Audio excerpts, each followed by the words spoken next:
Hello coin collectors and welcome back to the All Change Review. This week we're going to be looking at the first two coins in the City series of £1 coins. Now I was going to do all four of these coins in one video, but it started to get a bit epic with time and the history behind them, and I like to try and keep these videos short, to the point, and hopefully interesting. So took the executive decision, which was easier, just ask myself, and I've split them into two parts. So this week we have the 2010 coins of Belfast and London, and next week we'll have Cardiff and the infamous Edinburgh £1 coin. So let's get started. As you can tell, we have Belfast on the left here and London on the right, and they're really helpful because they actually have the names at the top of the cities they represent. Now we'll come back to the design shortly, but I want to get the value out of the way first. What are they worth? Well, they're worth £1. They're current coins in circulation, and you can spend them and get them in any shop. But what are they worth as collector's items? Well, for Belfast, there were 6,205,000 minted, and the highest of the four coins in the series, followed by London with 2,635,000 minted.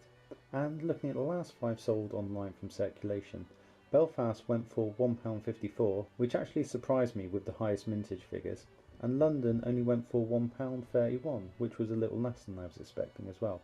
But of course conditions are always going to be key when buying or selling coins. So, with that out of the way, let's come on to the coins itself.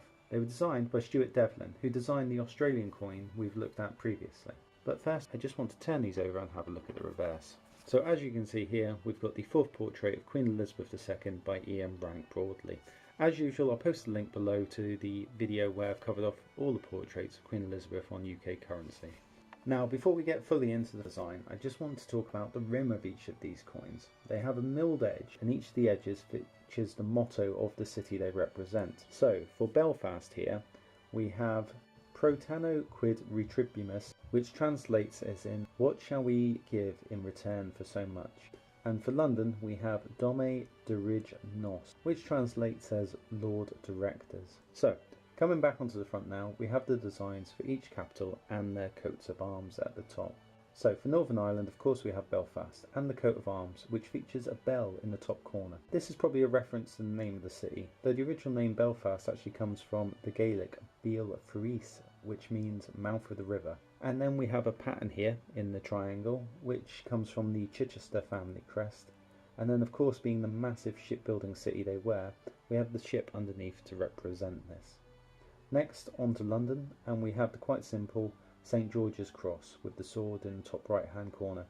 The meaning and reason for the sword has actually been lost in history, but it's kept there because it has always been there. Now, one thing I actually love about these coins is to show the unity of the United Kingdom. They actually have the other three cities showing underneath them as well. So you can see here on Belfast we have London's, and on London's we have Belfast as well with the other two.